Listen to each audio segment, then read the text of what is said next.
Good evening. We are back. Thank you guys for tuning in to episode 5 on the Made Network. Tonight, we have some special guests, some very special guests, some of the best social change makers coming out of the 2001 John Bartram Motivation class. Guys, help me welcome my classmates, Dr. Harold McCray. There you go. There you Yeah, go. I gotta put that doctor on it. Can't just say Mister. I can't say Mister. Ms. Aisha. Hey, Lou. How you doing, honey? Doing good. Where you been at, baby? Man, I've been around. Well, before you tell me where you been, let's have the crowd say hello to Miss Shantae Ringo. How are you? I'm good. Thank you. Thank you all for coming on the class. Thank you guys very much. On behalf of the class, we just want to say thank you for coming on to episode 5 of the Made Network. How has it been for y'all on the viewing end of things? I like it.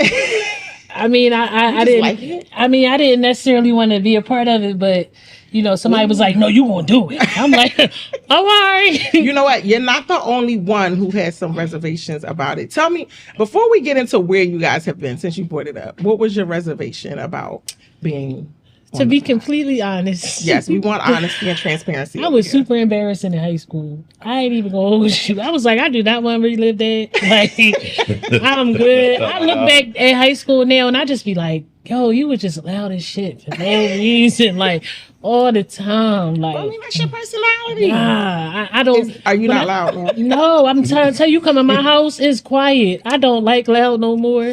My son is loud. I be like, Well, look who is on the word. I'm just Hey. saying. So super embarrassing in high school, and now you're a different person. I think so. I think I'm a little bit more Well, reserved. we're about to find out.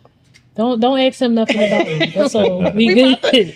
about to find out. So since we're here, it's been 23 years since we've all seen each other last. Well, some of y'all have seen each other before that, but it's been 23 years since we've collectively seen each other. So please tell the audience, where have you been?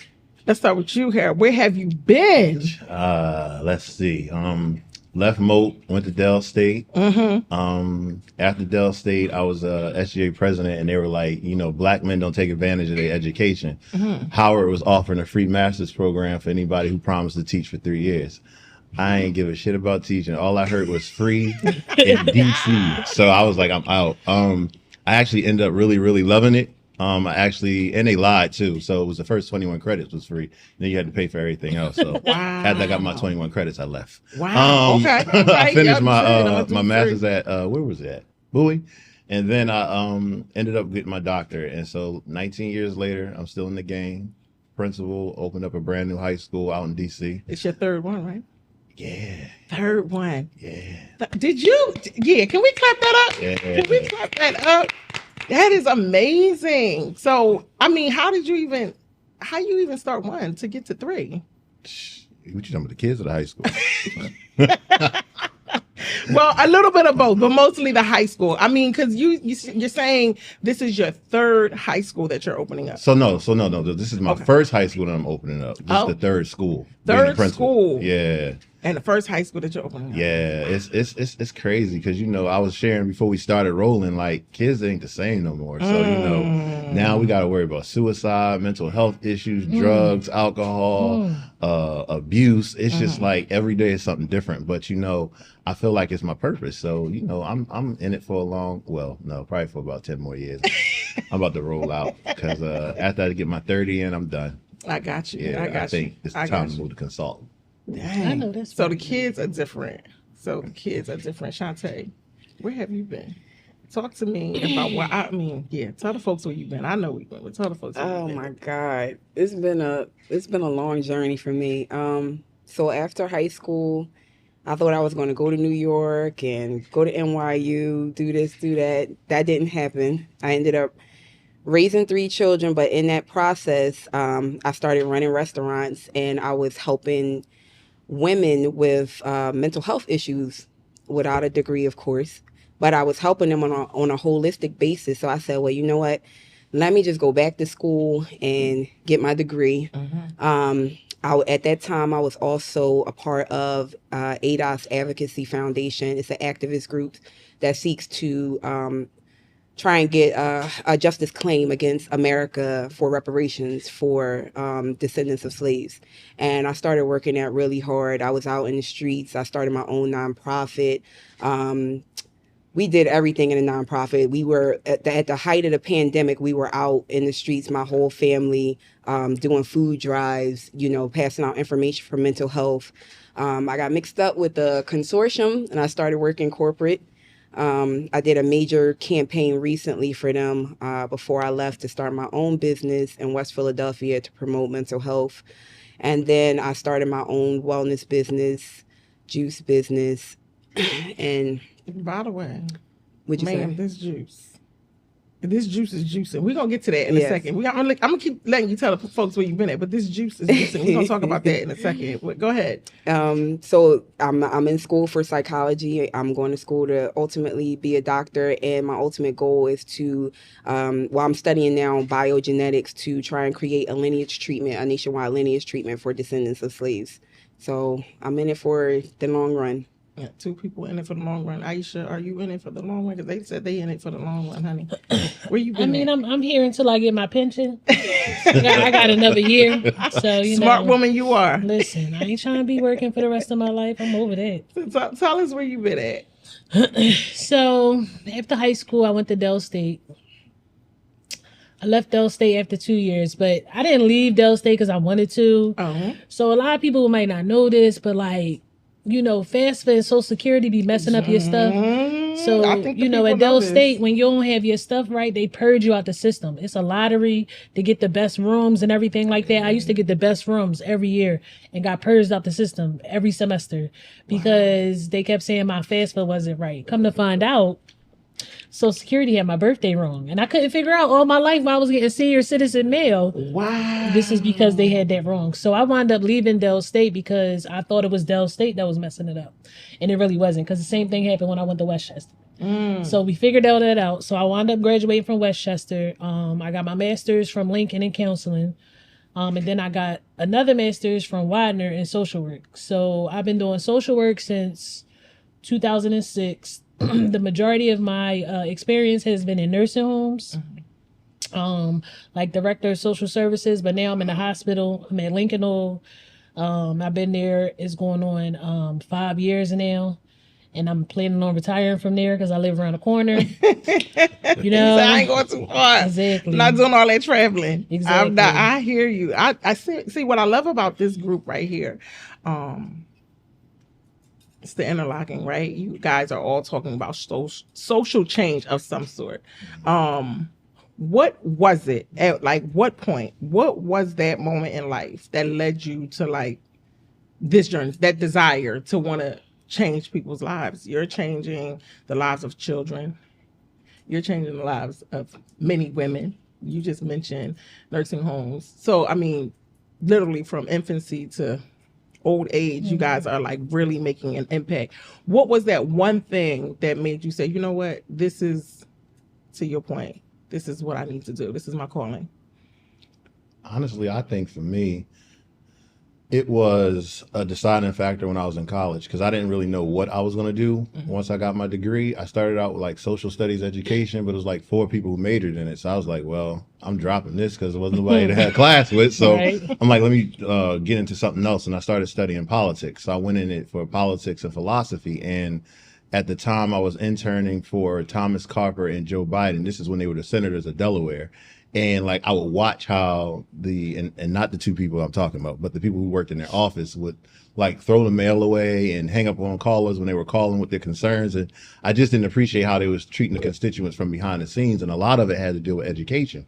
So I was like, all right, sign number 1. Then I told you earlier, sign number 2, when I went to the conference and the man was yelling about how we as Black men don't take advantage of our education. And so it was just kind of dang, are we really going to give up on, education? And then think about it. We was at Moat. How many Black male teachers did we have? I think I only remember Mr. Kellum. That was it. So you didn't see too many of us growing up. And so if you look at school these days, and just being in it for 19 years, a kid is going to be successful no matter what your background is if you have a black male teacher. Like the presence that we bring, the experience that we bring. And so for me, it was about how can I make an impact in somebody's life that I didn't get growing up. And that's what I held on to. And so now I got my own kids. I'm like, this is how it's supposed to be. And like, you know, I don't know if people follow me on social media, but like Dr. H Speaks, especially on Twitter, it's like a big education feed. But like my pinned post is I had like 25 black males in an elementary school, unheard of. But when I hired those 25 men, Like teachers, custodians, 25? Paraprofessionals, counselors, assistant principals, deans, the culture of a school full of black kids changed. And that's a story that they're not going to tell you about in Southeast DC. But those kids made tremendous gains on the state test. Suspensions got reduced dramatically. So it's like, for me, it's about how can I make a difference, be a positive impact to somebody else without, you know, jewelry and clothes and or the basketball. Yeah, I mean, like getting them to see another way. Like basketball is cool. I want you to do basketball, but if you break your ankle, this is another avenue. Yeah, I love that.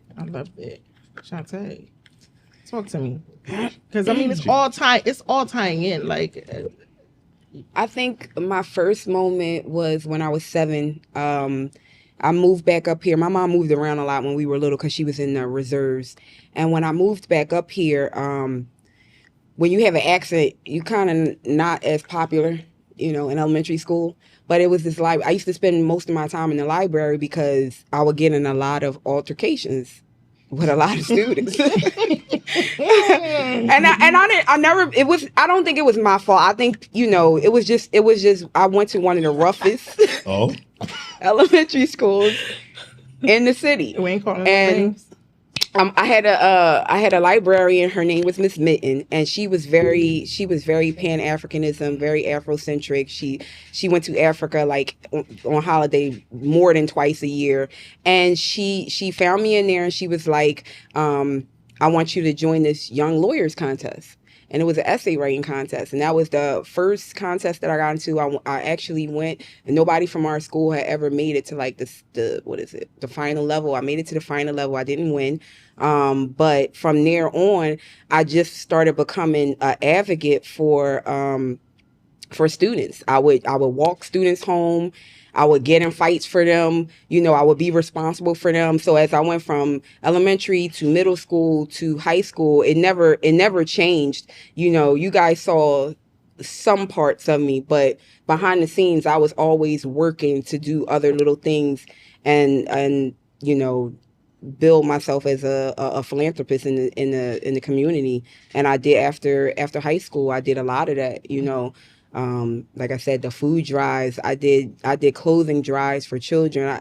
There's been a lot. So once I got, you know, past high school, college, you know, I started Penn State. I went to a lot of different schools, never found the one that worked, but I always stayed in activism. So was there ever like a pivotal moment where you, like, one that's very distinct that was just like, you know what, I have to do this? I think it wasn't a pivotal moment. I think it was just a realization of, no, I will say this. A little bit before the 2020 election, I started to research a lot about our history as descendants of slaves. And I started to listen to stories of, you know, former slaves and the children of former slaves.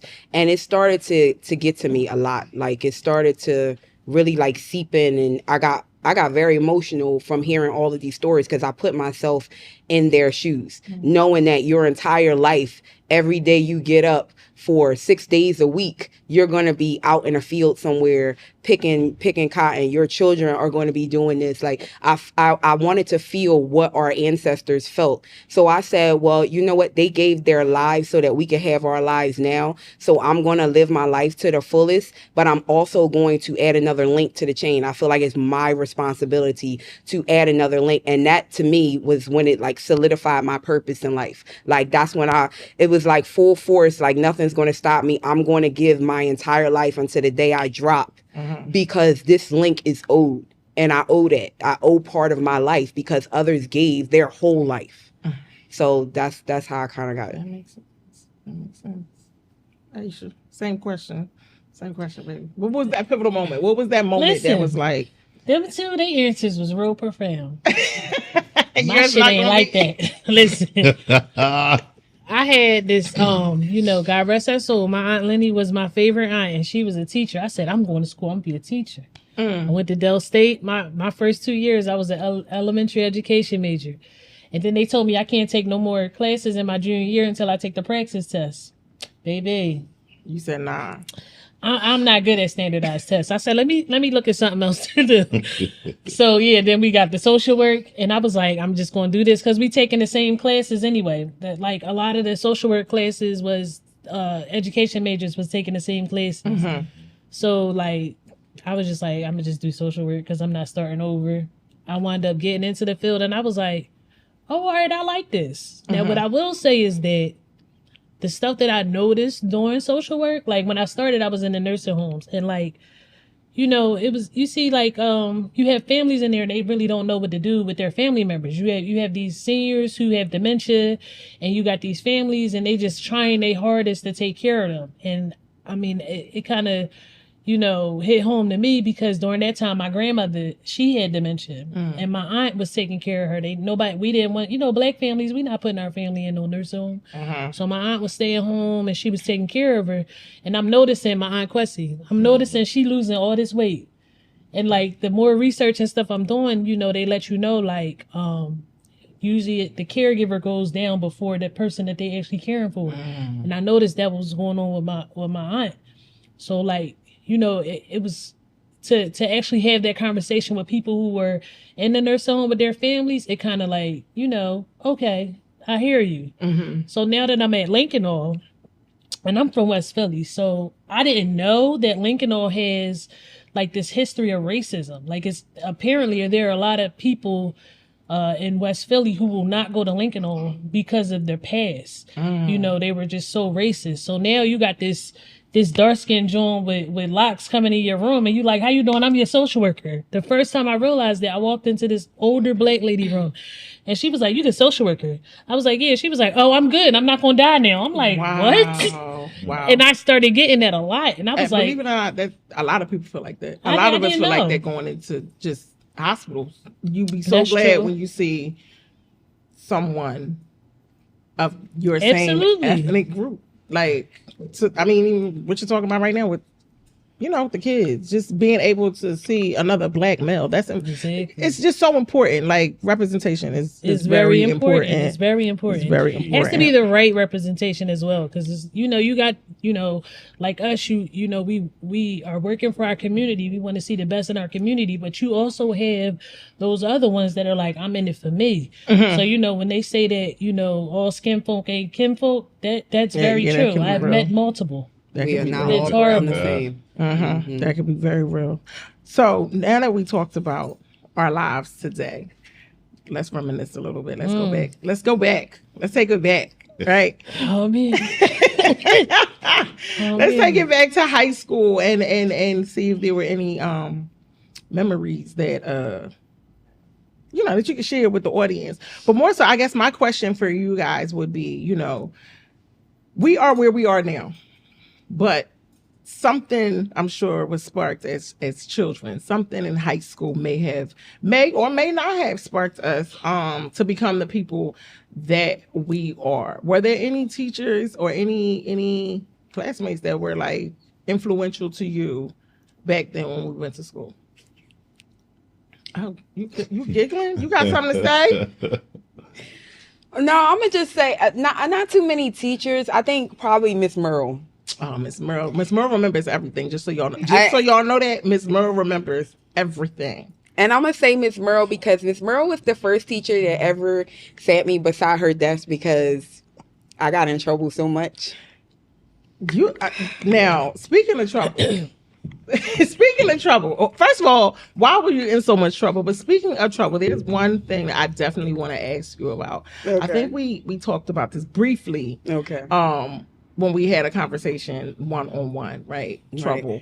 There were some classmates that we had, and there was an incident. I always wanted to ask you this. There was an incident in high school where we had two male students that were, what's the correct word? What's the correct way to say this? Put out? Kicked out of school. They were expelled. Transferred. Yeah, transferred. Two males were transferred out of school. Right. I don't remember if that was our junior year or not. Because It was of an junior year, incident 'cause junior I year. was It was Okay. definitely junior year. There was an Yeah. incident involving you. Right. Could you? I don't remember really what happened. All I remember is they were in school one day and the next day they were not. Yeah. Well, I'm gonna just say this. I didn't remember the story when we talked the first time. I had to go back to my mom and ask her like what happened. And it's so crazy because my mom, she's a former Philadelphia police officer. So she's military police. She remembers everything. She remembers everything. And I said, well, Mom, I'm like, do you remember this story about so and so and so? And she's like, oh yeah, I remember that. Really? So I'm like, okay, well, tell me what happened. She's like, yeah. She's like, one of them touched your butt, and you tried to tell the teacher, and the teacher told you to sit down. Okay, and she said I was the first thing smoking up there, and she said that I wanted to.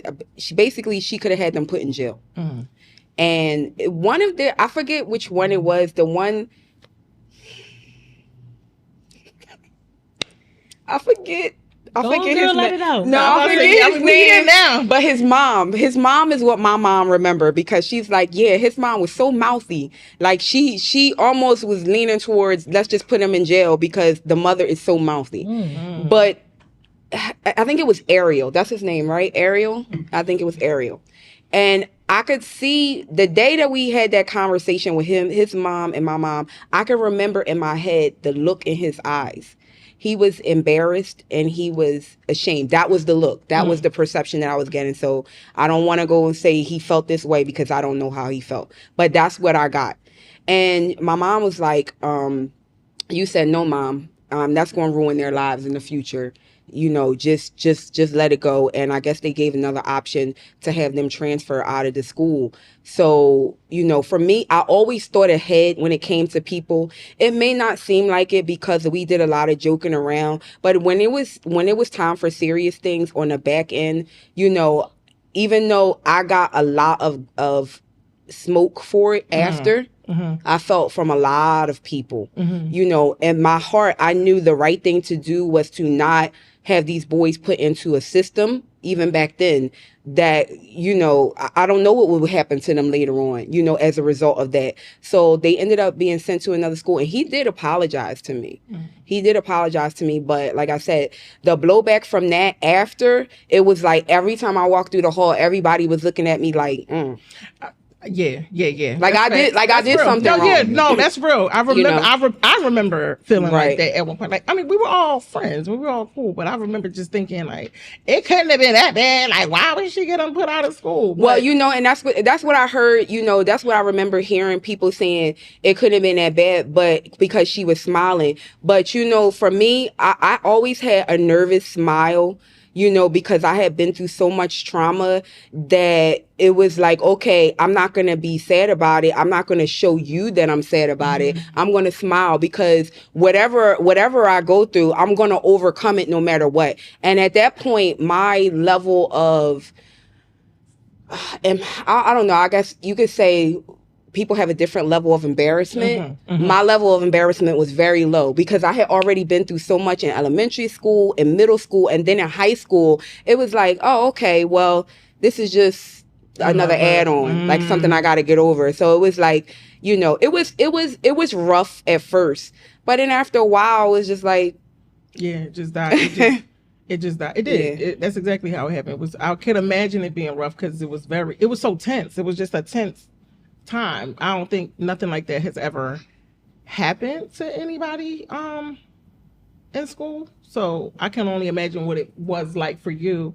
But since we're there, do you guys have any regrets in high school? Is there anything that you could say, like, I regret doing that in high school. I wish I would have done that better. Why would you look at me? So my regret in high school was I was just loud. I couldn't even Why tell is you that why. so bad? Because like when I look, I mean, at the time, obviously it wasn't bad, but I look back now and I'm like, why was you like that? Like you was just loud. for Well, as no an adult, I reason. mean, you bringing it up as an adult now. Do you know why you were like I that? still don't know. I don't know. It could have been like an attention thing. I'm the middle child. I got issues. Like, I be needing attention. You know what I'm saying? Like that could have been what it was. I I'm don't sure know. that's what it was. I mean, if you feel like you don't like it now, looking back, I'm sure that's probably what it was. I couldn't even Not tell wanting you to I be was so overlooked. loud. Like I don't remember even talking remember to you being somebody that recently loud. and they said that I said something to him. Who? No, we ain't gonna do names. But he said something. I said something to him in high school. I ain't remember none of that. He was like, "That's why I ain't like you." I was like, Wow. "I ain't know ain't nobody like you in high school. I was only there Well, for 2 listen. years." Apparently, a lot of people wasn't like in high school. I mean, when you come on this episode, you find out all kinds of I things. enjoyed it. Listen, I me think and it's more like Shantae a was different. friends in high school. Like one of my first boyfriends I met through Shantae. Like, we was real cool in high school. I had certain people that I was real cool with, and then was other people like I felt like I know on the other episodes I was talking about how it was like tears and cliques and stuff like that. I do agree that it was cliques, but Okay. I Say, feel here we go with like- the tears. I feel like I could navigate between all the Yeah, the- we pretty much kind of like slipped through yeah, a lot of. it was so small. Like, how can you not be cool with everybody? Right. You right. know? Right.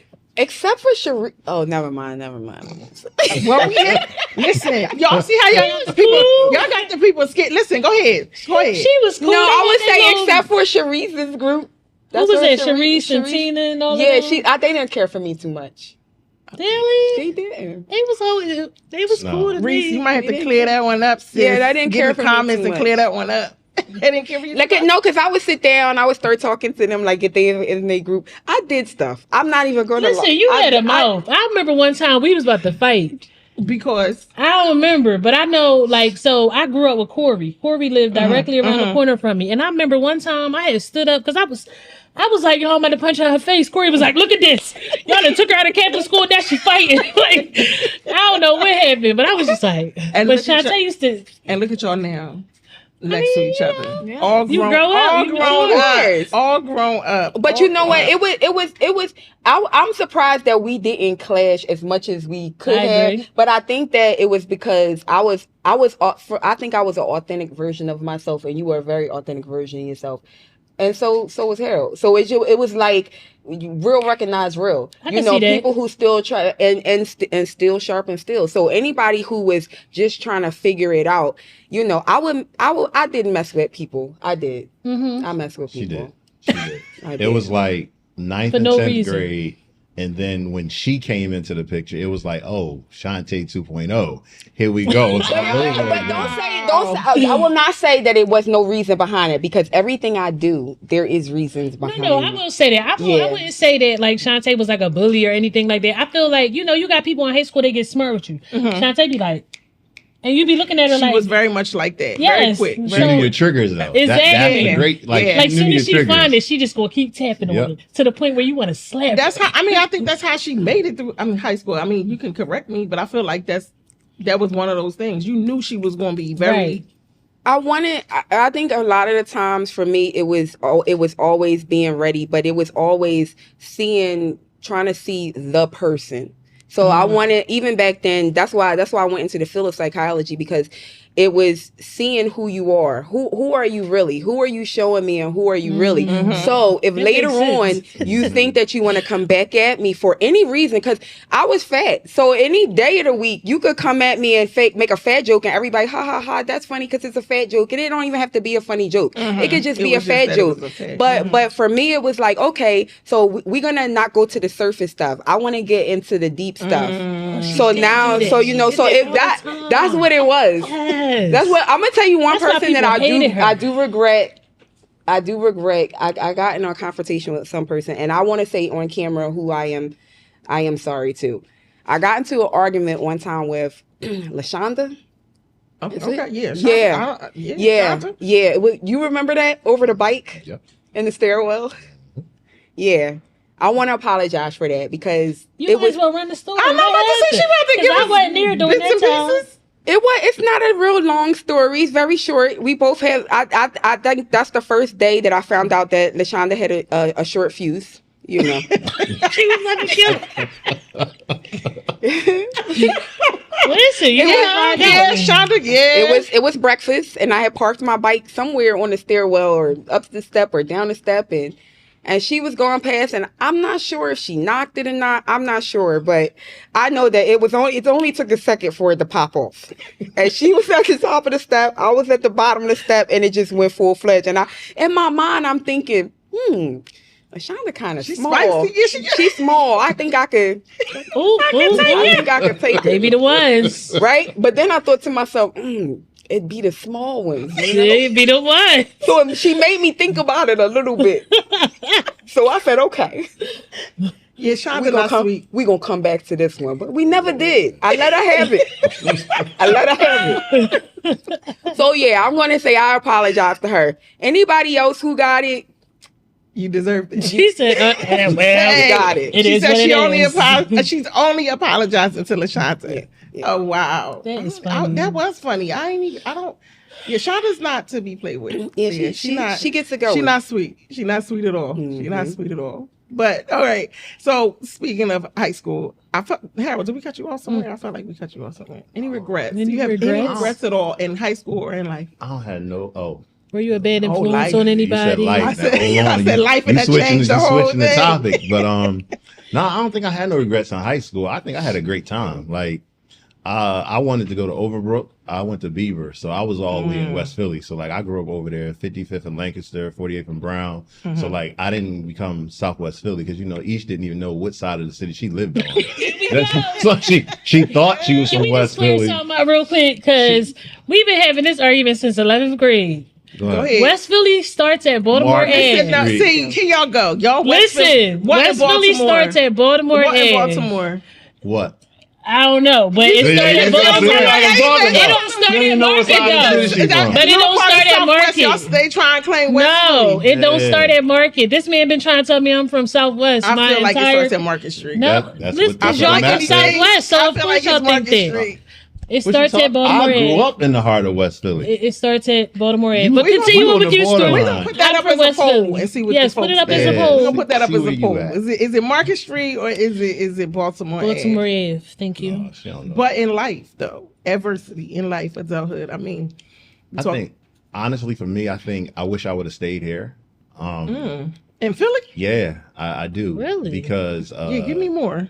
because I just up and left. And I think what I was trying to, like, when I said I had a good time in high school, I think high school was my outlet for everything that was happening outside of high school. So, like, there was a lot of stuff happening behind the scenes that, you don't speak about, you don't talk about because you don't bring stuff out your house and bring it into the Into the school. street.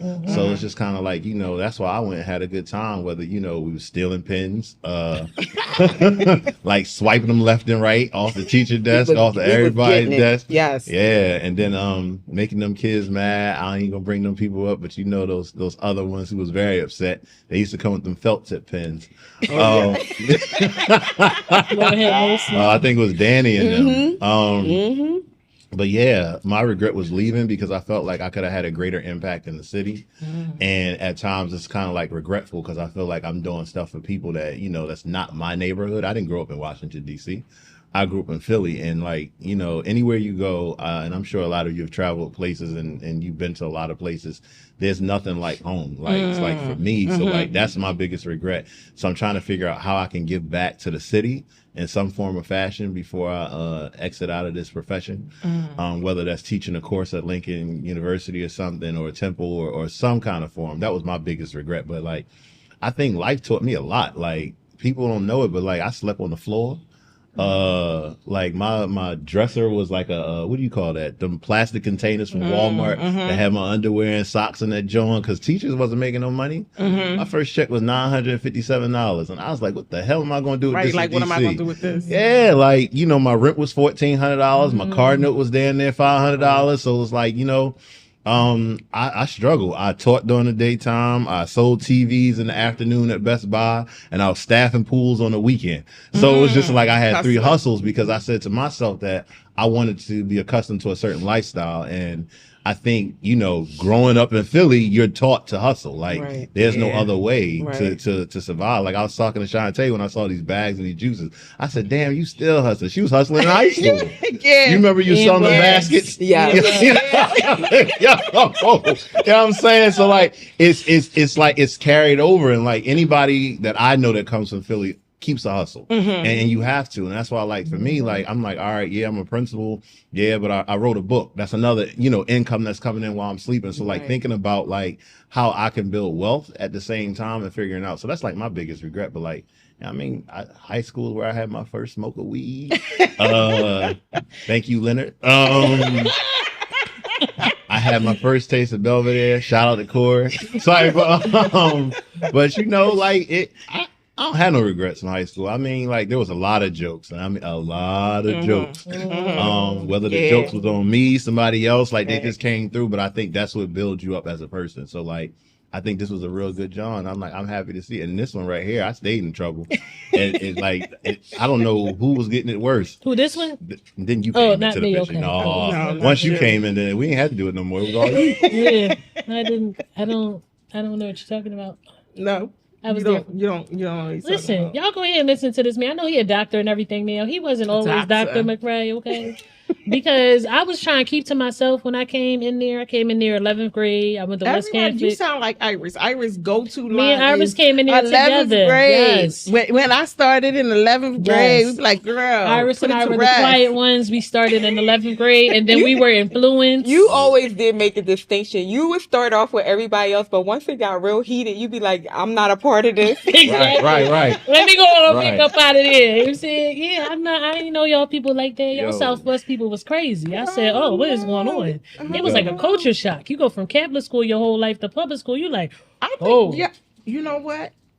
Yeah, you're right. Because I went from Catholic school to public See? school. It was different. you It got was there. You was like, definitely oh my God, these It was people. different. Yeah, it was different. that It was me. just that, like, in Catholic schools, it's a lot of order, a lot of structure. Absolutely. Not that we didn't have, because actually Moat was probably the most structured out of the high schools. I don't know. For me, it was like real small. You come in there, and then everybody was going outside to eat, and I'm like, where y'all going? Yeah, like we're not lining up. Yeah, We not. I was like, hold on, what's going on? Yeah, yeah. And it was like little dumb stuff that happened. Like, I think what was that, 12th grade year or 11th grade year when we got the metal detectors. Everybody, I don't remember that. Everybody, I think what happened, keeps somebody talking about that. somebody brought a gun to main building, and I think he was about to get beat up, and he fell or something and dropped the gun or something. So ever since that happened, all the schools had to get metal detectors. But for me, it was stupid at Moat because they put the metal detectors down there in the cafeteria. People just walk around them. Like it was like, why are we here? Like I'm just like And the you know. thing, like we're coming from the era of metal detectors, Right. And now students have to do what? Bomb. We were just doing fire drills. They Right. doing bomb threat all drills. kinds of And drills. Evacuation drills. what are these drills? Active shooter drills. Yeah, like, that's wild. Yeah.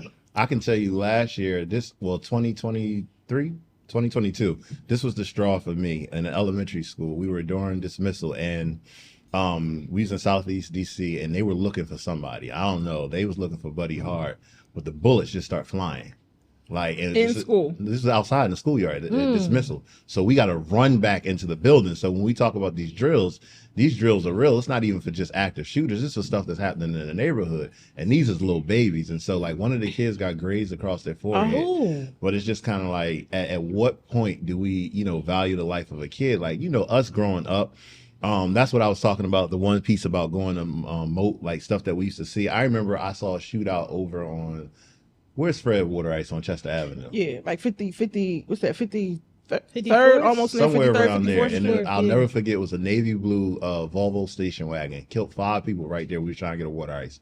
And I remember the driver looked at my grandma in the van or whatever. And I'm like, yo, turn your head. Like, Right, this like, shit why is you wild. doing Yeah, like before you be next. Like, so it's just kind of like, you know what I mean? Like, but that's traumatic. Yeah, And like, it is. And so now you fast forward now, that's the life these kids live, and they're the ones doing it. They're the ones behind They're the ones it. doing Like, yo, I don't know if y'all paying attention to the news in DC. They are carjacking cars like it's no tomorrow. Yeah, they got a That's whole really wild, system too. for turning in the money for 'em. Yeah, and then the thing about it is there's not a lot of strict laws around what happens to this, so that's why they keep doing it over and over again. So that shit, wow, Violence everywhere. But children are only, I always say children are only a mirror reflection of what is going on in society. Yep. If you want to know what's going on in society, Look at your see the kids. way a child acts, and it's worse for them now, I think, because just off social media, just period, because it's hard trying to determine who you are as a person. You might, I think I came up where it was like we didn't really have social media too much in elementary school, middle school, and things like that. So it was like you still had people around you that helped to shape who you are. Now instead of a couple of people, a handful of people, 50 people, now they got millions of people. They got millions, of different personalities that you can try and latch on to become, so much so that now, there's some kind of cognitive dissonance there. Now you don't know who you are, and that, and this is why mental health is getting as serious as it is. And I don't, it's a hard, this is one of the reasons I got into this field, to try and figure out a way to navigate through it towards the future, because I feel like, the people in power, we've learned nothing, just as even after COVID, just for instance, I still see people running around coughing horribly, and you could have a mask on, and it's a simple thing as wearing a piece of cloth, but no, you don't want to do that because you didn't learn from this. So now when we get into something as serious as mental health, you got people being left out in the street, just walking around. I think it's just simply like when it comes to mental health, I think it's not a lot of resources out there. So again, I work at Mainline, a Lincoln, and there was like an inpatient psych unit at Mercy Fitz. They closed it down. Yeah. It was an inpatient psych unit at Mercy Philadelphia, which everybody know as Killacordia. They shut it down. They had a inpatient psych unit at Delaware County Memorial. They closed the whole hospital. So then you get all the people who are suffering from different psychiatric diagnoses or episodes. They come into Lincoln, and we don't know what to do with them. They don't know what to do with them. They don't have the proper training at Lincoln to deal with these people. So you got all these people out here with all these different mental health diagnoses. They going through these manic states, and don't nobody know what to do with them. Look at your vets. How many vets is who right now are just living out on the street? These is grown ass men down Center City just laying on grates, and they hold vets, but they can't get the services that they need. Look how they got, like, I seen different specials where you got different people who have schizophrenia and they have visible and audible hallucinations, but they smoke weed and it calms it down. But for some of them, but as veterans, you can't get that because it's not federally approved. But they see that it helps, but they won't let them get it. This is stupid. Like mental health in the United States is horrible, and you got these people who are really trying to be regular citizens and they can't because they're not getting the services that they need. You got little kids. Yeah, I'm going through an incident right now. You got little kids who getting bullied. Yeah, and can't say nothing. What you mean can't say nothing? Listen, I mean, because it's kids out there right now. I'm not gonna talk about my personal experience, but again, I'm going through something right now where you got these little kids trying to be strong, and they're just dealing with the shit. Like.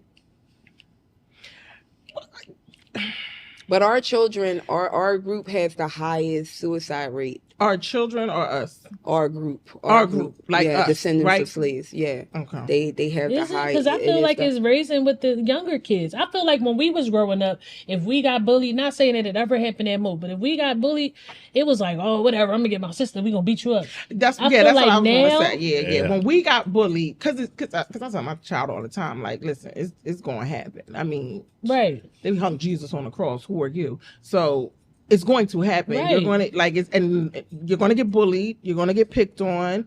You're going to get talked about. And I think some of these things, like having those conversations with your children in home and letting them know what's real, so they can be prepared Right. when and if it does happen, right? So how do you handle that? But I feel like our generation was, our skin was a little bit thicker. Oh no, to we deal were with that. definitely thicker. The kids now are not super Part of that is our sensitive, but fault. they more inclined with their emotions Part of and that things is our like fault, that. though. Part of that is us, right? Like and it's a trickle We down got a effect. baby them. We didn't want that to happen to them. Right, because we came from I feel, this is just my thoughts, we came from such a hard life. We were the generation of like the brink of everything, right? So like, we're 80s babies. People are still living from the effects of crack.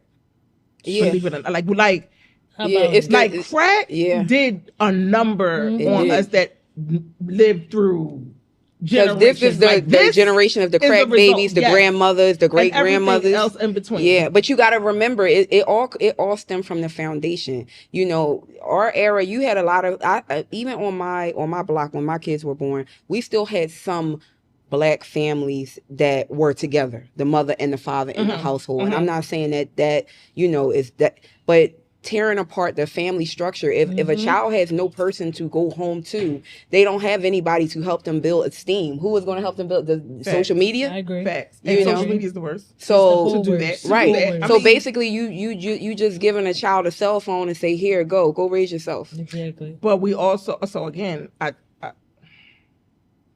we are to blame for some of how our children are, is what I'm saying. Absolutely. Because even with that, right, as you're talking about splitting the families and not even having, 2-parent household, that causes us to have to be in, like, we have to be out hustling more, especially in this day and age. You just said it. We gotta have like 5 hustles. Well, we live in the richest nation in the world, and I think sometimes we forget that. Like, we live in the richest nation in the world. Like, it costs to live here. You're not gonna go nowhere else and live like. I agree. Even our poor is like, you know, Absolutely right. Like if you look at it now, there's no middle class. You either poor or you rich. Like Yeah.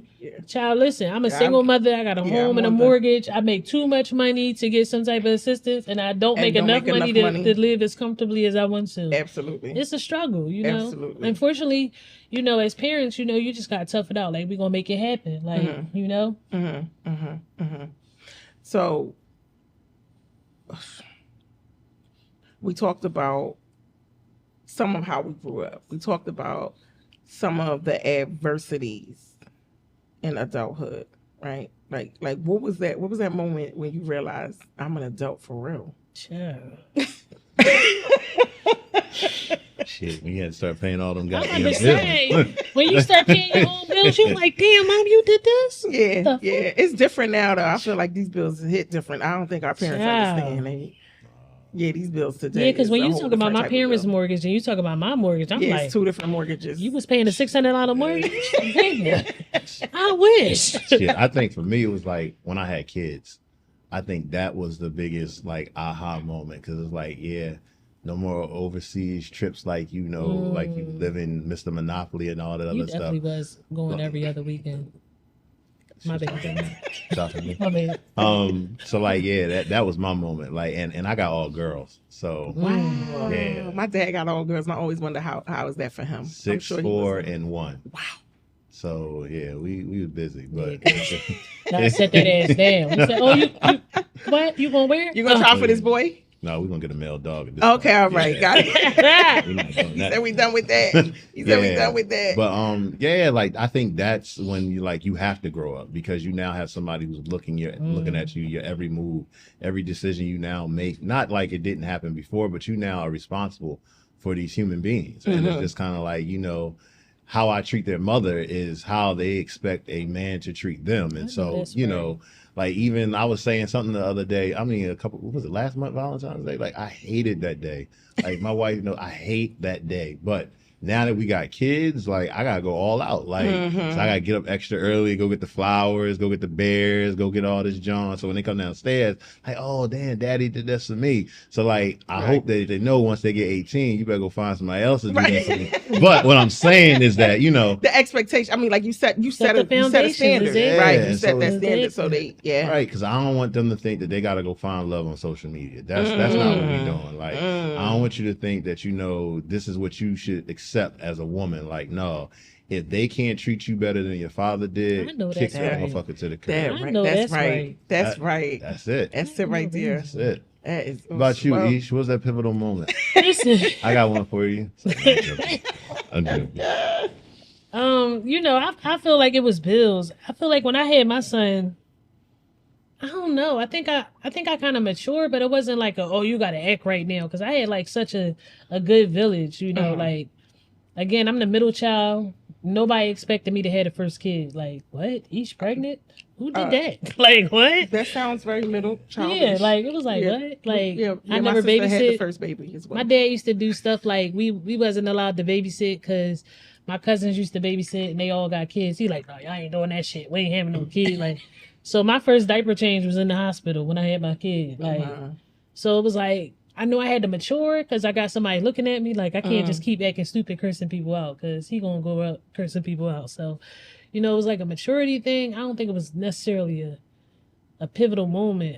I think I realized I was an adult when I start paying rent. Like, oh no, you gotta pay this shit on time. Like, oh yeah. Yeah, they gonna cut your cable off. No, Yeah, they not yeah, gonna, they not yeah, gonna be yeah. like, oh, it's cool, Ish, you got no. You gotta Yeah. pay that shit. Yeah. You know, I think my first car, the tow truck pulled up. I'm like, what are you doing? He was like, oh, we gotta take that shit back. I'm like, oh no, I got the money. That was the pivotal moment for me when they started cutting my shit off. Like, no, we not giving you no leeway. You gotta pay this. Like, no payment arrangements. Listen, I ain't even know. Like, you know, you used to borrow money from your parents. Like, I got you. So when the bills came, I said, I got you. They was like, and we gonna take this back. Right. we gonna go ahead and reel that back in. I was like, oh, all right. Then when you start, you know, as a kid, like I used to work at this place called St. Mary's Villa, and I was getting. It was like, for me then it was dumb money, and I was only working during the weekends. It was like a residential treatment facility for kids. So it was like I only worked on the weekends. I was going to Westchester, working there, and like my checks every 2 weeks was like $1,200. I'm going to the mall. Like, right. You have bills to At that pay. age, Yeah. You have bills to pay. I'm going to the mall. Right. And then they was like, oh, well, if you sign up for this credit card, because, you know, that's when your credit start happening. So I had every credit card known to man and wasn't paying early, it. don't they? What? Yeah. Then you look at your credit score. Like, I tried to go get a car, and it was like, oh, your credit score is like 3-something. I was like, can it go that low? Like, what the fuck? All that to say, pay your bills on time. Listen, pay your bills for on real, time. because they don't care. Pay your bills. Don't owe the on IRS time. either, child. I ain't go We're that not far. gonna go But there. Remember that credit card from Black College Weekend? listen, when I tell y'all, Tell us about let me Black tell y'all. College Weekend. Let me just tell y'all, okay? Again, I that came shit from was Catholic wild. school. I was heavily influenced by this nigga. And we went to college, and he was like, just go ahead and sign up for it. You got it? Like, They was in the MLK lobby, and they was like, "Yo, sign up, get the credit card." I'm like, "I bet." We rented a Maxima. child. We got down there. We stayed at the Micro Hotel. Yo, We went to the park, and then motherfuckers started shooting. Listen. we spent all that money to go down there and run out of the damn park. Yo, that Listen. shit was wild. Yo, they but will mess. get you with the credit cards Yo. early Hell in yeah. school. Like They college, sit right up they there. sit right out there. You yeah. come in like the student union, they just sitting up there. You Yeah, thinking they this like, what you sign up supposed for to this. do? You only gotta Get pay this your cell phone, get this credit card, get this. You be like, Yeah. oh, all right. Yeah, you gotta pay that shit back. Yeah, Like, yeah. You're right. you know they used to tell you after 7 years the shit fall off, so you know. Somebody did tell me that it didn't work. So when y'all gonna take that shit off? 'Cause it done been on there for a while. Like, y'all fucking my shit up. What they say, Like, Lexus Nexus on TikTok and stuff? Yeah. Listen. Drop that shit off, y'all. Seriously. I'm trying to refinance and shit. They like, wow. Yeah, none of that. Yeah. None of that. So, talking about being adults and when we became adults and having our children look at us and all the things. FDO. Oh, shit. Here we go. How was would a you good react to time. your child if they did what we did? Honestly, I'm making the motherfucking shirts. listen, Yeah. that was some leadership quality. I feel like that too. I feel like that That's how Look you too. at gotta the people look who at put it. that together. They was some straight. I don't even that know how they. No, who put it together? I feel like it Y'all just little, happened. that was y'all little squad. I think it was Corey. It was and, us, Corey. but I don't. Corey, what's his name? Jules. Yep. Julian, Yeah. something about the Gary. list, and motherfuckers was mad. They They was was getting on mad separate because teams. when you even I when think you they split up. Like Corey was on one team, Jules was on one team, right. Gary was on one team, Leonard was on another team. They was like, I'm not doing this shit. We gonna do our own shit. And they wouldn't even. And I'm gonna tell you, I watched everybody. Yeah, tell the story. They wouldn't even. I remember Julian was in the hallway and somebody asked about it. I can't remember who it was, but it was not a popular person. Let me just say that. Okay. It was two people that was putting the teams together. That was the fucked up part about it. Remember, So they said, yeah, I heard it's supposed to be a new Olympics team started. Da, da, da, da, da. And he was asking Julia, and Julia turned his back to him. Just kept going. Like he ain't asked a question at all. This is when I knew that it was exclusive. So I said, now let me sniff around who I'm sniffing around to find out where I need to be. I don't even know how I got in the exclusivity of it all. Because I know I was like, well, you know you was going to be a part of it. Because if you wasn't, you was going to be so loud that they was going to make you a part of it. I was not. You wasn't going to be excluded from nothing. All I know is I walked right around the corner and was like, Corey, where's my shirt? Yeah, the shirts was a thing. The shirts was a thing. I mean, we made them joints in the backyard. And to your point, I agree. I feel like it was just one of those moments. I don't regret it at all. I feel like it was that moment of like, now granted, as an adult, as a grown up, I look back and I'm like, wow, we really should have been a little bit better. We don't know the journey that the admin or like all the work that they had to put into that to make that happen. I don't agree. I don't agree at all. Either. I feel like Well, hold up. Now hold on. Now being on the other side now, I can kind of say like I understand that there could have been some diplomatic ways we could have went about it. Right. But I don't think that at the time, no diss to our administration and stuff. I don't think they was going to be willing to work with us. They were. But was it They administration? I don't know if everybody remembers it. How it wasn't administration that put them teams together. Well, tell the story. Well, tell the story, Ish. Who put the teams together? Since you remember it It so was vividly. administration that put the teams together. No, it wasn't. Well, how we go? Okay, so I could be completely wrong. Please do not kill me in the comments if I'm wrong. But I swear I thought it was Walter and Aaron that put them teams together.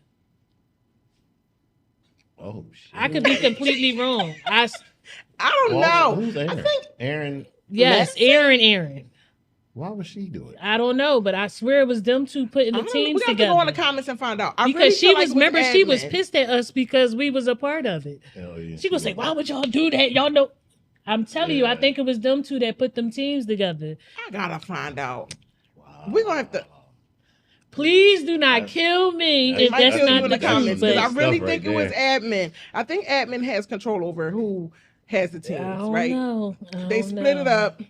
And to your point, everybody remembers it the same. Like we just were like, no, we're not doing it. Like you're not about to split us up. It's not but gonna I think happen. again, I don't think that was a bad thing. I wouldn't even, as an adult, I don't even look at us as like, oh, y'all were some horrible kids. No, we was showing. I'm not even gonna say we because I was just in there. I wasn't like Here we're we gonna go. do You see this. a shot that they should go, not me. Listen. I was just there. I was just there, But it was like advocating. we advocating for It was ourselves. I innovative. don't think this is It was fair, innovative. and I It don't was have very to be a innovative. part of it. You look at kids now who walking out on classes. Yeah, Right. We was pretty much if you look at it that way, we were before our time. we were Because kids is walking out of classes now. Oh, we got cut our hair. Oh, I'm out. yeah. We was like, oh, we're not gonna be on the same team. I'm out. And that's exactly what happened. My daughter said the same thing when she overheard, because I don't think I would have told her, but when she overheard the conversation about FDO, that was very much her response. Like, y'all did what? Oh, I can't wait to have a walkout in school. See? Like I can't wait to, and now I know I can't ever not support her when she does some advocate type. Because the work, first thing right? she gonna say, Mom, It's what about Mom. FDO? Maybe it was the name that got him upset the most. No, it was everything. It was the name, but they didn't have proof of the name. But It was more on, so than wasn't it the on name. the shirts? No, it the just shirt said said FDO. FDO. Right. So But you they can't knew what the Yeah, but you can't. I think you can't some of tell them us knew. what that means. Yeah. I think It some of could the have been teachers knew it, for not the all of Olympics. them. It could have been fun day That's what I was out. trying It to could have figure been. out. Yeah. It could have Yeah. been whatever. Like, how did the teachers? They ain't had no cell phones to be texting like that. So, like, how did Miss Powell know? What was You going know, on? you Listen. know how. You know how. Don't act like you don't know how. Because I'm gonna say this: there were some people who was just professional snitches. Oh, Ooh, there okay. we That's go. right. Let's Let's right get down to to it. it. Let's Who's get I'm not. snitching? Listen, I don't know names. All I know is I can't remember a lot of people, but I know faces. And I know if a person looked like a snitch, and I knew back I then. cannot. You look like you going Okay. to tell. Yeah.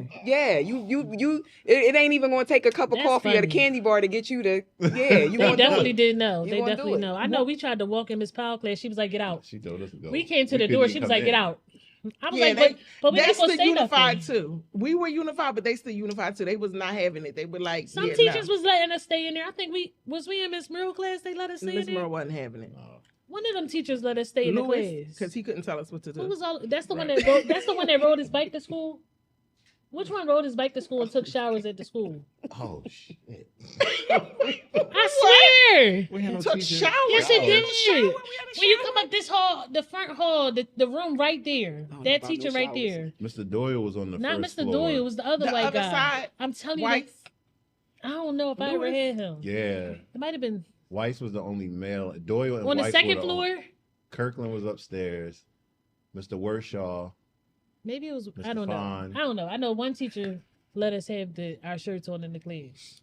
It was probably Lewis because he couldn't tell us what to do. Yeah. He was not getting no respect. Yeah, I wish That was he the one would across. tell us- Wasn't Mr. Lewis the one across from the office?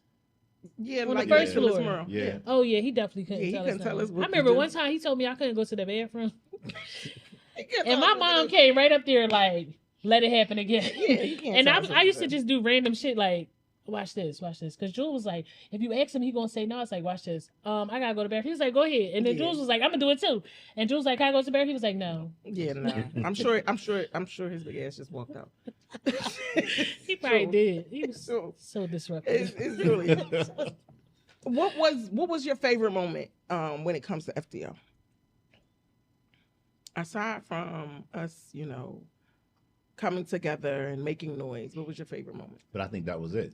Oh, The coming together and part, making a noise. like because if somebody, I don't even think it was really any beef, but like if somebody had attitude with you the day before, a week before, Mhm. none of that shit mattered at that point because I think we stood together in this particular situation, and I was like just watching everybody come together collectively. Now hold on.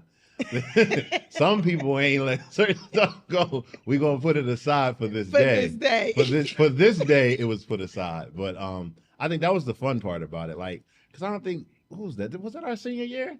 Yes, Yeah. it was. Yeah, because we was getting ready to go. Because So like at that didn't point, matter. shit ain't really matter to us. it was at that younger point. kids that was in there too. Like it was some 10th graders, some 11th graders. They walked out with us. Yeah. Yeah. It was impactful. And believe it or not, some people don't remember. I got involved just for the pure drama of it. I knew that certain people. I was heavily influenced to be involved. I could have went either way, but somebody told me I had to do it. So Yeah. we're not gonna say no Oh, names, Lord. Harold, but Yeah. Come on now. So yeah. you gonna talk about King of Pressure? Or we not gonna talk about King of Pressure? We talking about all the things on this. We got. It don't got nothing to do We with talking about all the motivation. things. The people It want to did know all because the everybody who things. went to motivation worked the King of Pressure. Definitely did. What were you working at Yeah. Haagen-Dazs? I ain't working at King of Pressure. Oh, all right. I think Corey was upstairs at Haagen-Dazs. No, we was He at was at Haagen-Dazs. No, he was Adidas. at the pretzel Adidas. joint. Yeah, he was at the pretzel joint. We was at the ice cream joint. I got Aisha job there. We scooping that hard ass ice cream for $5.25. Listen, And I think I left you and went around the corner to Foot Locker. nigga, just Foot I Locker was a thing. said, get me in Foot Yeah, Locker. He was like, Foot Locker was "Drink, it. Foot Locker, drink." Foot Locker Then was it- major. Everybody who had a Foot Locker job back then was. Yeah. Yeah, you was saying something. But then the infamous with the Cinnabon. Listen. What happened? Y'all not gonna talk in cold. Go We ahead. on Tell camera. the Tell the people what folks you what did. So happened. it was this guy. I don't even know who he was. He was working at Cinnabon. And he was like, all right, listen, we not stealing if we trade. So trade. he was like, trade you trade me some ice cream, I get you some Cinnabon. That is And the next for day, the people I watching. That is totally stealing. I mean, back then I didn't think it was. So, I thought we was cool. And then I'm trying to figure out when I'm coming back to work. So I'm calling Harold like, yo, look at the schedule. He was like, you're not on the schedule. I was like, what do you mean I'm not on the schedule? I called up there and was like, yeah, we had to fire you because you stealing. I was like, I didn't steal anything. So you was giving away the ice cream. I was trading. That's Barter. how the stock market works. That's You gotta right. trade. You should have told him That's what it was a I'm victimless crime. I was before my time. See? Got you. I understand. I understand. Sorry, I though. understand. Sorry. I understand. And as an adult now, you see all that from childhood. Listen, to I adult. done did some shit. Yeah. Remember Dell State? We don't remember, so you got to tell the audience what happened at Del State. Listen, that was my hustle at Dell State. I used to get away with it until everybody else started. They first of all they made a mistake at Dell State and like opened my you could go to the bookstore with your ID. Mhm. I don't know how they put all this money on my ID. But I was right in the bookstore buying all this shit up and selling it. Like Yeah, well, see, that's the they hustle. were selling everything, like cell phones, everything. We used to go to the mall and steal shit and sell it. And That's this the one hustle. time, You got caught. he was with me. Okay, let's just Yo. influence. You Yeah, see that? I'm hearing you. When a West Philly joined me, the Southwest niggas. See what happened? You know what I'm saying? He ain't say running out. He like, walk faster. Come on. Yeah, Hurry up. you taking the I was fucking like, time. Yo. listen, it was some fun times. It was some fun times. I would never encourage my son to do that now. She ain't stay all night. I did. I sat in the back of the car. He gave me a fine. I was like, is my mom going to find out? Like the back of the car, like Yeah, they just gave you a fine. like In the back of the police car. like for real. Yeah. like they almost like They ain't put for no real. handcuffs on me or nothing. They just sit in the back seat of the car or the police car. They give you a little fine. And my only question was, is my mother going to find out? Like, is this going to go on my record? And Did it- nobody ever knew. Oh, okay, this is Don't the tell first my time. mom. She never knew. I was like, What yeah. is one of oh god accomplishments? One of the I can't even tell. See, you Not never going know what back me. to jail. Something that you are most proud of right now today, like today. This journey to 40. We talked about this journey to 40, childhood, and some of the things that we saw growing up and how it has influenced us and the decisions that we've made. To the point of our professions. What's one major accomplishment that you are proud of? Who you wanna start with? Anybody. I mean, anybody. I think mine gonna be too serious. Yeah, let me go first because you be doing too much. I would say that my the accomplishment that I'm most proud of is just going to school and finishing. I actually got 2 master's degrees. Nobody believes that, but I really do.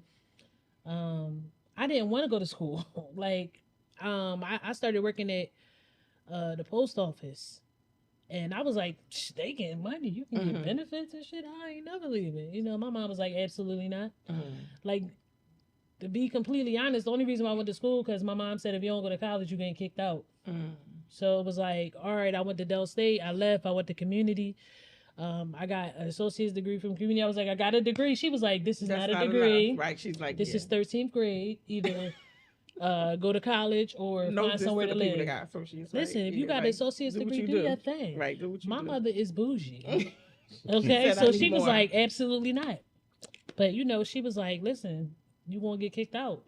And I was the one child who didn't want to go to school and wound up going further than my sister and my brother. And That's a major. that's where I'm at accomplishment. today. That's a major accomplishment. That's major. Shout out to you. Shout out to my mom. Stand on that ass. Listen, because the nigga was going to be at the post office. For real. That's Push funny. your mail. It's like, Pushing, getting these benefits. Pushing them stamps. Listen, them benefits was going to be sexy. oh wow.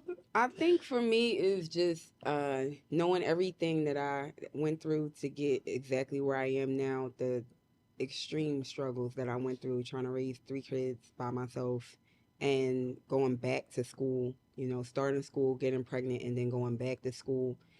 And to continue to push through and push through and push through and have all the things that I'm doing right now active. And have my daughter, my oldest daughter. She's 18. And she said to me, "Mom, I want to be just like you." Oh. Yeah. So that for me, that was like everything that I'm doing. Because a lot of days I get up and I'm like, I don't want to do this. I'm tired. I'm literally like I'm going consistently every single day. Pushing. Sometimes I don't get to bed until the next morning. But to know that my children want to be like me, that's wonderful for me. That's major. That's awesome. Yeah, see. Here you go. Nah. Do we need to mine's get like tissues? a two-part. No, mine's like a two-part. For me, honestly, it's just being here. Like in this moment, in this time, everybody doesn't get to see 40. It's like shit, I didn't turn 40 and everything started breaking down. So it's just kind of like I don't share with most, but like I got kidney disease, so like for me, I got to be extra careful with everything that I'm doing, especially like with the diet, making sure that my blood pressure stays a certain level, the stress has to stay. That's why I'm always laughing and I want to enjoy life because, like, eventually the kidneys are going to fail. There's nothing I can do about it. It's hereditary. It is what it is. I can help prolong it by just making sure I'm living a healthy life. So, like for me, it's just like being here, being healthy, being in this space to be able to share my gifts with the world. I got a doctorate degree. I didn't want to get one, but in education, they like the more degrees you get, the more money you make. And Same with social work. listen, And that money was the bag hits right. every 2 weeks. So I'm quite satisfied. But like I'm gonna shout out Mike and Zenobia because I was about to give up. Like I was literally about to not do it, and Zenobia kept pushing. I saw Mike acting a fool going across that stage when he got his, and they were like in the background. Like if you like inside of my dissertation, I got a shout out to them. But it's just like black men don't get to have this experience a lot of times because we're not told that we're going to be great. We're not told that we come from kings. Like all that stuff we learn. Like you talk about regrets. I think one of the biggest regrets is not learning who we were in school, not just high school. I don't think any public school, I'm not going to say Philly, but I don't think any inner city public school did a great job teaching us who we are. They taught us the lies. They kept stuff from us. So like, going to a HBCU really opened up my eyes to a lot of stuff about who we are as people. And so like for me, again, just being here is enough. And like being able to spread that word and spreading that impact until I, kick and retire. That's it. That's all I got. I know that's right. I'm so proud of y'all. Oh, I'm thanks. so proud of y'all. I think the class is proud of y'all too. I think our class is doing pretty good. I heard a lot of people doing some great things. We got they shout out to you too, Melissa. I'm very proud of you because this is not a small thing. Not at all. It's definitely dope. Thank you. I mean, it's us, right? It's not just, and I told y'all that, and I tell everybody that when I get in contact, it's not just me. It takes a village. It takes a unit. It takes all of us. Like y'all can say, no, it's just an idea until y'all appear. But what I mean? we all like body parts. Like you a heart, you pumping it out. You know what I mean? So thank you. That's a good analogy. Thank you. Shout out to You y'all. definitely Shout got out to some the good things class. going on. Shout out to the class. But before we wrap, just a couple things. Well, first, I said we about to keep it PG. Here she go. No, I don't really. I don't have no saucy questions up in this deck of cards. I don't. But I would like to leave. I'm going to ask you guys. I mean, if there's anything that you need to ask or anything you want to know from the class, anything you want to know. Like what? I don't know. Anything you know that I don't know. I just want to say one thing. I'm sorry, this has been on my mind. And this just might be a little off, but there's something I always wondered. So this question is for Aaron. Have anybody seen Aaron? Massey? Yes. I want to know. Not too much for Aaron. Hold on there. Go ahead. I want to know why she walked outside on that day we had that snowball fight. She walked outside? She walked out the front door and got pelted. And I'm going to say this because I watched the whole thing go down from the stairway downstairs. And I said to myself, now this was the day where everybody knew, because I knew Julian in particular, he was outside waiting behind a car. It was a couple people outside waiting in certain spots, waiting. How did you see all of this? You should have been like a camera. I like, saw like, everything. Okay, where were you at? I was in the stairwell. She said, where the bike was at. Downstairs, right? You know where that bike Keeping was up the steps. And at the end of the day, everybody knew to take the back. I remember her saying, "Ain't nobody gonna hit me with a snowball." Okay. And I'm downstairs and I'm thinking to myself like, I said I'm gonna wait for the moment, because I remember I used to ride that Huffy to school. Yeah. Remember that pink and black Huffy? Yes. I said after she get it, I'm gonna jump on this Huffy and I'm getting the hell out of here, because I know it's going down. And when I tell you, when she opened the door, it was a eerie silence. It was like a Wild Western movie. It was just quiet. So I guess she thought it was clear until she put her foot on the first step. And when I tell you, that snowball came from the side and she got it. And I left. Aaron. Oh, man. Why'd you walk out the front door? That's all I want to know. That's your invitation. I've been thinking about it for a long time, and I still don't understand why she did it. Come and tell us why you walked out the front door. Please. Tell us why you walked out the front door. Don't do Aaron like that. I know. Oh. Yeah. I thought about helping her. Damn, you probably did. I know. When I was riding away, I was thinking about it. No, but y'all know this is a platform where as we talked about on the phone, the emails, all the things. This is one of these platforms where we want everybody to, be transparent, be open. This is the opportunity to know what you want to know, answer any questions that need to be answered, say the things that you need to say, clear the air, all the things. This group seems to be good with clearing air. We don't have no air to clear. Okay, cool. I think I was good. Do we have anything? No. We don't have no air to clear. That's fine. We can jump right into all the things that's coming up, all the upcoming things. Do you have anything that's coming up? Any upcoming projects, books, juices? Ma'am, can we talk about this juice? Yes. Mine's going. Can we talk about this juice? Could you please tell me what is in this juice? Because I have been sipping, and this is, girl, Okay. I just need some more ice. I just need some ice on this. Yes. What's So in this juice? I created this juice as, first of all, the name is Love Lemonade. And I created this juice as part of my health and wellness brand.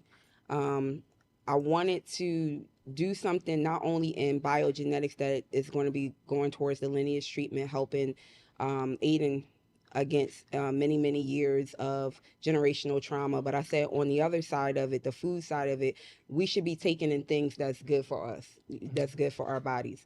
So I created 5 different lemonades. They're all cold pressed. They don't have any preservatives in them. It's 100% natural. It has 7 super fruits in it. It helps your circulatory system, your brain function, your digestive system.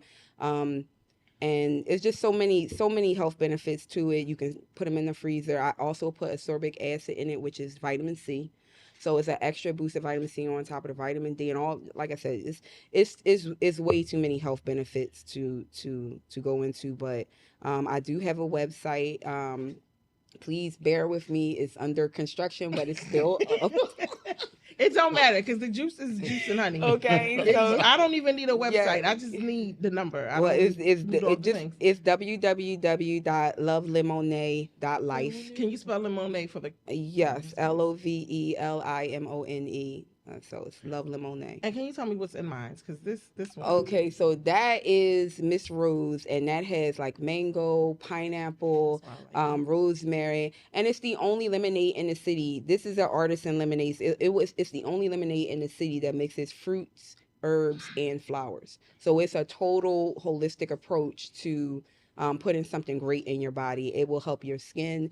If you drink it in the morning, it burns all the acid, the acidity, and it burns off the food that you're going to have for the rest of the day. They all have matching smoothies to them. There's 5 matching smoothies that are exactly like the flavor that you're drinking.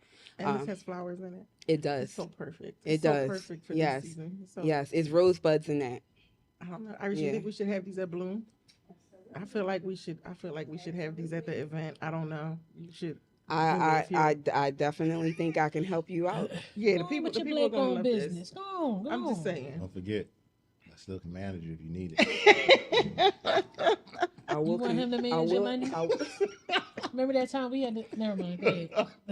Listen, Harold was the best that ever did it. I'm gonna You tell you think back so? in the day, Girl, you okay? don't know. When I tell you Harold he can swipe a pen faster than you can. She said, Okay. manage me. Okay. Love lemonade. Yeah, Yes. guys, check out the website. Yes. Trust me, we all have juices, but this. And the slogan is "Love what you drink and drink what you love." Well, there it is. There you have it. So yeah, all right. And the lineage treatment. You talked about that. Mm-hmm. Talk to me just a little bit more about the lineage treatment. Explain that for the audience.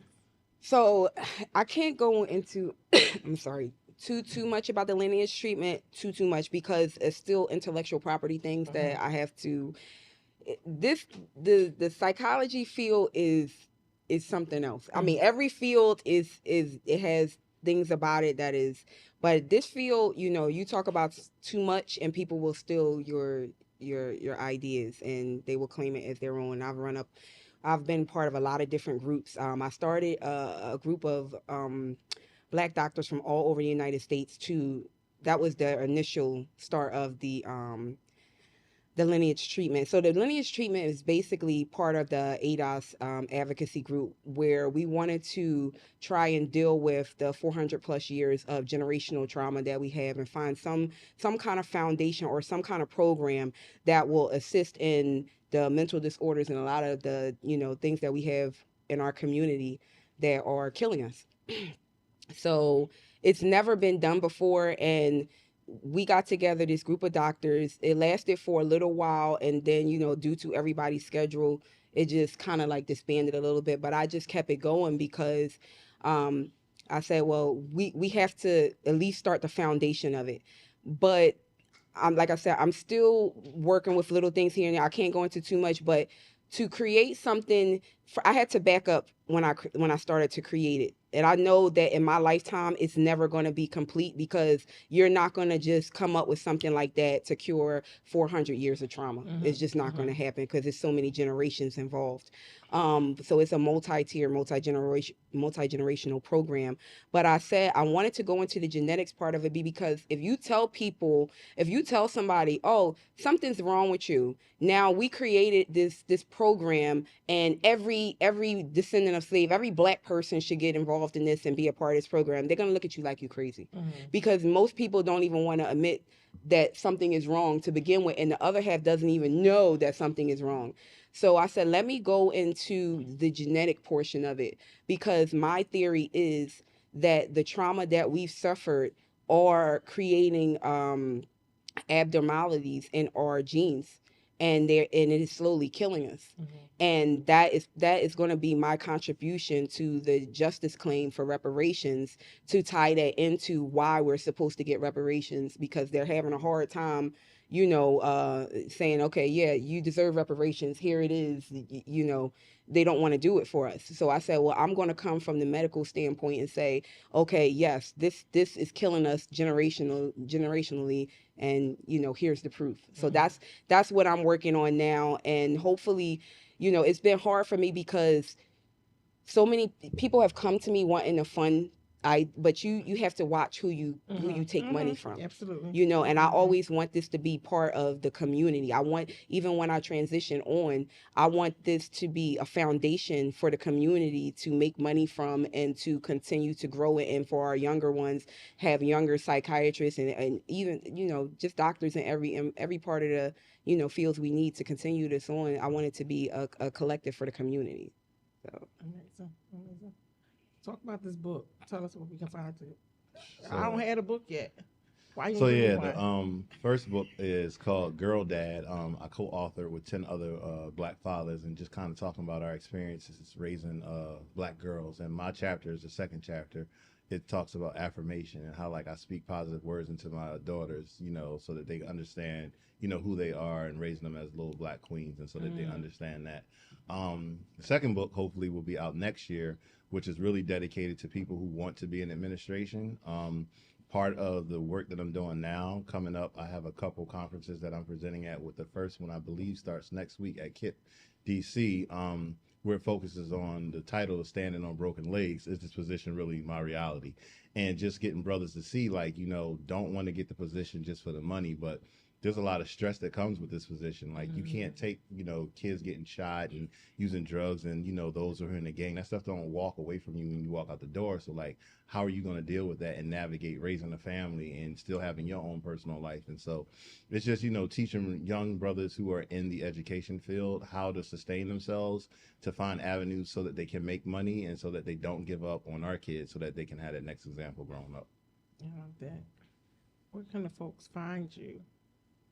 So I'm on social media, Dr. H Speaks on X, which was formerly Twitter, and Instagram, same name, Dr. H Speaks. Facebook for the older folks who know how to navigate that platform. Older I folks. like it. I like Facebook. What's wrong? I'm okay with Facebook. Yeah, I'm out there, and again, I just love watching this. Like, I watched last night, like I said, 2:00 in the morning. Me and the baby was up there watching Ramon, Jennifer, and Amber, and you and Corey up there, and just hearing the backstories and, life that happens with people. And, I didn't even know Ramon had 6 kids. I was like, wow, yo. I don't know how you don't know Ramon. Listen, brother. We got a lot of kids. But it's a beautiful thing just to see everybody, and like everybody look the same for the most part. So it's just kind of like we age gracefully. You know what I mean? Like it's just something special about Moat. So like I can't wait to see what's coming on next. Mike, we're looking for you. Mike. Yes, Mike, we're looking for you. Tell them one more time. Mike, they're looking for you. Yes, I want y'all to tell the folks to, come on. As I said, and for the audience, I know some people have asked, how do you get on? You can reach us. It's all the stuff is in our bio. You can email us. You can follow us on Instagram, Facebook, as well as our YouTube. You will be seeing this full episode on YouTube. For Instagram, it is Made Network, so it's MAD. If you're watching, you're already on there, but you can always share this page. And the E in there is an actual 3, so it's MAD3 Network. Any more upcoming projects from anyone? Why y'all keep looking at me? I'm regular. I'm a mother. I don't do nothing but go on and cook. Too, but we still Listen, got projects. I didn't see your social media. You got the world popping. You I'm can't even get just- tickets to your shit. I done tried like 3 times. So yeah, I'm chilling. I'm just saying, yes. I do want to mention that hopefully before the end of the year, I'm already in talks to try and open up a brick and mortar for the juicery on 54th and Market Street. Oh, perfect. So I wanted it directly in the middle of the right here, hood. right That's here. West Philly West for those who Philly. don't know. It's for West That's Philly. West Philly. Listen, West Philly started at Baltimore Ave, but go ahead. Oh God. Well, the last thing we have is Bloom. I mean, since we plug in everything, March 28th, y'all have already been on my social media on March 28th. Bloom, we will be partying in Delaware. We're taking Philly to Wilmington, Delaware. Damn. Yeah. Yeah. And if you're watching this, I'm feeling real giveaway right now. So if you're watching this, you're gonna have about 24 hours from when is this gonna air? I feel like this will probably air in a week. I'm gonna leave this code up until the 22nd. I'm gonna leave this code up. Made. I'm gonna put a promo code in there. Made. Use that promo code, and I want to see y'all at the event Thursday. That's Easter weekend for all those complaining about a Thursday. Thursday, March 28th. Classmates, you were amazing. You were amazing, and I'm sure the class is going to love this episode. Oh. Tell the folks before we leave. Tell the folks how you felt about coming on, and tell the rest of them that they need to get here because I'm coming for them. Why you keep looking at me? Well, we're gonna look at you. We're gonna look at you. What Let's camera? go. He said, "What camera?" He said, "Which way I go?" I'm gonna be honest. I did not want to come on here. I didn't have a bad experience in high school, but some people I ain't like, and I ain't want to be a part of it. You know? Who you ain't? This we ain't doing Okay, that. we're not gonna do that. Mm-mm, We're not gonna do that. We got cool Okay. after high school, but during high school, I ain't like them. So but I had a little friend, Amber, who told me that I had to come on this program. She was like, "I'm gonna send them your email address. Don't worry." And then next thing I know, Melissa email like, "So let me tell you about this thing we doing." I was like, "Oh, I guess I'm on there." Yeah. Yeah. And then it became a little better when I found out who was going to be, my what are these castmates? Yes, I like to call them No, cats. these cats. Cohorts. My Cohort. cohorts for this episode, because I was actually cool with these two, and in high school. I can't get rid of this one. Yeah. He's my Some son's people you can't get rid my of. son's godfather. So I was cool with this little group we was on. So it worked out. So I mean, I think it's a good experience. You get to see, what everybody doing. Like I said before, I think our class that I've seen have been doing some great things. So I think it was a good experience. It wasn't bad. It wasn't bad at all. We got some free juice. We don't like it wasn't bad. We like great. You like greatness over here. So if it wasn't great, then I don't. It was amazing. It was Okay, amazing. all I got right. to That's a see better some word. people. Yeah, there you go. It was amazing. Come on down, sit on the couch. Yeah, come sit on the couch with us. Come sit on the couch. Come sit and talk to us. And I say come tell your story because a lot of times in life I think that we don't record as much as we should. And I think that it's very important for us for the future. Whatever you were here. I think every single person in our graduating class is an important person. I know I mess with a lot of people. Go ahead and say that again. Go ahead, let the crowd. They ain't hear you in the back. I'm just saying. But everybody, I would never have wanted to have a class with missing one person, not one person. And I think everybody's story is important to tell. I saw a couple of people years later. Some seem to be doing well and some not. And even still, I think that whether you're doing something major or you don't, whether you just had kids, whatever, that's major. I think that's major. So come tell your story, come laugh a little bit. We don't get to laugh as much as we should, I believe. Just come and be human and say what you need to say. So Yeah, I agree. You heard it from them. I've been telling y'all, but you heard it from them. Yes, come and tell your story. As Shantae just said, I mean, no story is too big or too small. We don't care. We just want to see you. We just want to bond with you before we do the big celebration. Right? It's not going to be enough hours to talk about all the things that we've accomplished and done and where we are in life. So we want to make sure that we give you this space, this free space to say how you feel, say what you need to say, and get warm and fuzzy with your classmates before we party heavy sometime this year. I'm not announcing that yet. Is it a formal party? It's always going to be formal if Henry Kate is involved. I know that's right. Yeah, sorry. Yeah. Get dressed. Anyway, I want to say thank you for coming on. Y'all know where to find us. Can't wait to see the next set of classmates. Good night. All right. Good. All right.